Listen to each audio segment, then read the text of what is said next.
Anda kembali di Sindo Today, pemirsa. Sejumlah mahasiswa dihalau pas pampres saat wakil presiden melintas di Kota Blitar, Jawa Timur. Mereka dihalau petugas setelah membentangkan poster kritikan terhadap Wapres Gibran yang sedang melintas.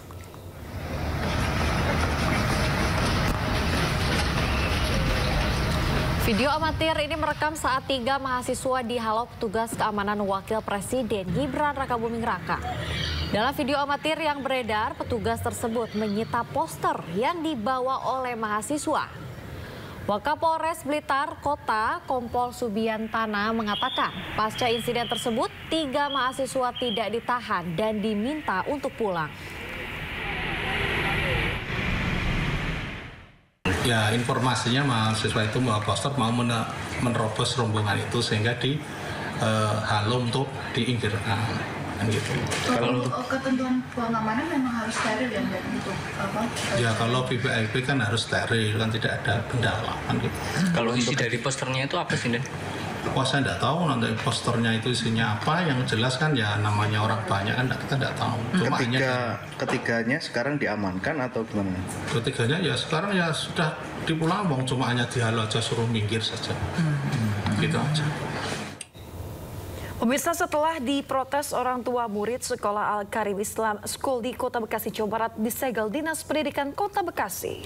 Pihak yayasan berjanji akan mengembalikan seluruh uang orang tua murid yang disetorkan ke pihak yayasan.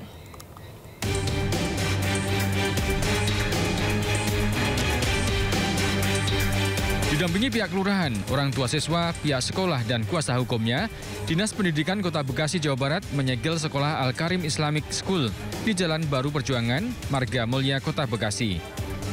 Penyegelan dilakukan setelah pihak Dinas Pendidikan Kota Bekasi menemukan adanya permasalahan administrasi. Spanduk berukuran besar dipasang di depan sekolah untuk menginformasikan sekolah TK Islam Al-Karim Islamic School tidak diperbolehkan menerima murid baru tahun ajaran 2025-2026 dikarenakan permasalahan administrasi. Penyegelan dilakukan sampai batas waktu yang tidak ditentukan. Pihak sekolah mengaku adanya kesalahan di sekolah karena faktor manajemen keuangan. Kegiatan hari ini adalah kegiatan dari Dinas Pendidikan Kota Bekasi, yaitu pemberitahuan pada masyarakat untuk Al-Karim agar tidak menerima murid baru. Itu aja, karena kita di sini kelurahan hanya wilayah yang mendampingi dari Dinas Pendidikan. Itu semua yayasan akan menjual aset, Pak. Ya, akan menjual aset semuanya dan akan menggantikan. Nanti saya akan urus, Pak. Saya akan urus nanti beliau mungkin nggak mengeluarkan statement. Saya akan mengeluarkan statement adalah kami akan mengganti uang atau murid. Sebelumnya, sejumlah orang tua murid melakukan somasi dan bahkan membuat laporan polisi karena diduga menjadi korban penipuan sejumlah uang yang telah disetor ke pihak yayasan sekolah. Hal ini dilakukan setelah hak pendidikan yang didapat sang anak tidak sesuai apa yang dijanjikan. Dari Bekasi, Jawa Barat, Rahmat Hidayat, iNews melaporkan.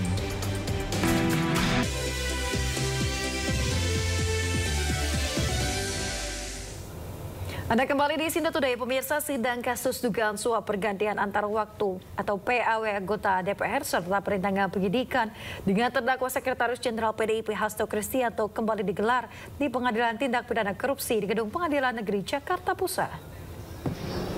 Agenda sidang kali ini, tim hukum Hasto Kristianto akan menghadirkan ex-hakim Mahkamah Konstitusi Maru Apar Siahaan.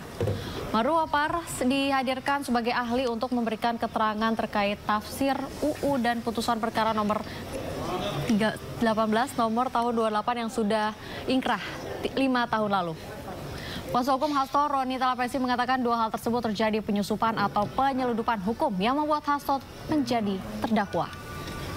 Atau membahas mengenai salah baca antara.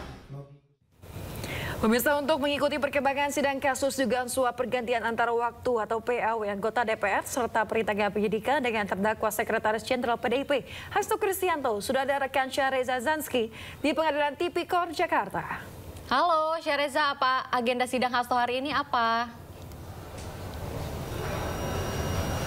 Ya baik Yasmin, Aulina dan juga pemirsa selamat pagi. Hari ini terkait agenda terdakwa Sekjen PDI Perjuangan Hasto Kristianto adalah pemeriksaan saksi yang meringankan daripada terdakwa itu sendiri. Di mana informasi yang kami terima ada 3 saksi yang nantinya akan dihadirkan. Salah satunya adalah tim kuasa hukum daripada Hasto, yakni Magdir Ismail, terkait dugaan suap Komisioner KPU RI dan juga perintangan penyidikan terhadap kasus Harun Masiku. Dan seperti diketahui nantinya Magdir akan memberikan keterangan terkait adanya surat perintah penyidikan yang diterbitkan pada tanggal 20 Desember 2019 terkait kasus OTT Komisioner RI Wahyu Setiawan. Tak hanya itu, Yasmin, Aulina, bahwasanya Magdir nanti akan memberikan keterangan lain, diantaranya adalah peristiwa pengejaran Hasto dan juga Harun Masiku di PT IKA di kawasan Jakarta Selatan pada 8 Januari 2020 silam. Dan memang hingga saat ini sidangnya belum dimulai, Yasmin, Aulina, kendati dijadwalkan dimulai pada pukul 9 pagi waktu Indonesia Barat. Namun bisa dipastikan hari ini adalah pemeriksaan saksi yang meringankan.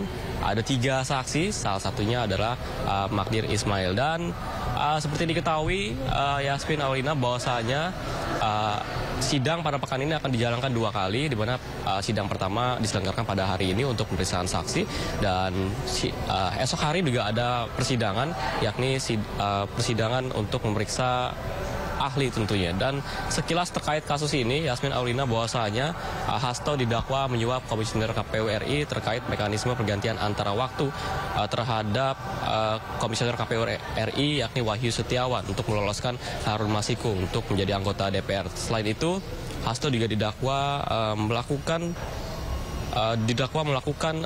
perintangan penyidikan terhadap kasus Harun Masiku dengan cara mengarahkan beberapa saksi-saksi mereka untuk tidak memberikan keterangan yang valid, sehingga ini kasusnya didakwa pada hari ini, dilakukan persidangan pada hari ini, dan kami masih menunggu apakah nanti ada keterangan menarik dari pihak saksi, baik itu Magdir Ismail ataupun saksi lainnya. Namun bisa dipastikan hari ini sidang belum dimulai, kendati dijadwalkan pada pukul 9 pagi waktu Indonesia Barat. Kembali ke Anda, Yasmin, Aulina. Baik, terima kasih rekan Reza Zanski melaporkan langsung dari Pengadilan Tipikor Jakarta. Selamat bertugas kembali. Ya, pemirsa, kembali ke informasi lainnya. Presiden Prabowo Subianto tiba di Saint Petersburg, Rusia, Rabu kemarin sekitar pukul 6 sore waktu setempat. Presiden Prabowo melakukan kunjungan kenegaraan dengan bertemu Presiden Rusia Vladimir Putin. Presiden Prabowo tiba di Terminal VVIP Bandara Udara Internasional Pulkovo, Saint Petersburg. Kedatangan Presiden Prabowo disambut Wakil Kepala Protokol Rusia Alexander Pusov dan Wakil Perdana Menteri Rusia Denis Manturov. Setibanya di Rusia, Presiden Prabowo disambut tawa dan juga sapaan hangat Wakil Perdana Menteri Manturov. Presiden Prabowo lanjut menyalami satu persatu pejabat pemerintah Rusia dan juga pejabat dari pemerintah Republik Indonesia yang menyambut di bandara. Presiden Prabowo dijadwalkan melaksanakan 2 kegiatan utama, yaitu kunjungan kenegaraan, yakni pertemuan bilateral dengan Presiden Putin. Selain itu, Presiden Prabowo juga dijadwalkan sebagai pembicara utama dalam Saint Petersburg International Economic Forum 2025 pada Jumat mendatang.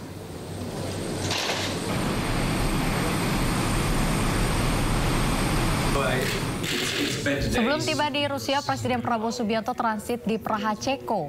Dalam kesempatan tersebut, Perdana Menteri Republik Ceko, Petr Fiala, mendatangi hotel tempat Prabowo singgah. Kedatangan Perdana Menteri Ceko disambut oleh Sekretaris Kabinet Teddy Indrawijaya di lobi hotel di Praha. Teddy pun mendampingi Petr untuk bertemu dengan Prabowo.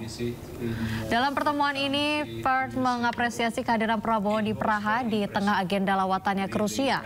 Petr pun turut mengenang kunjungannya ke Indonesia 2 tahun silam. Pertemuan antara keduanya menjadi harapan agar hubungan Indonesia-Ceko semakin erat di masa mendatang.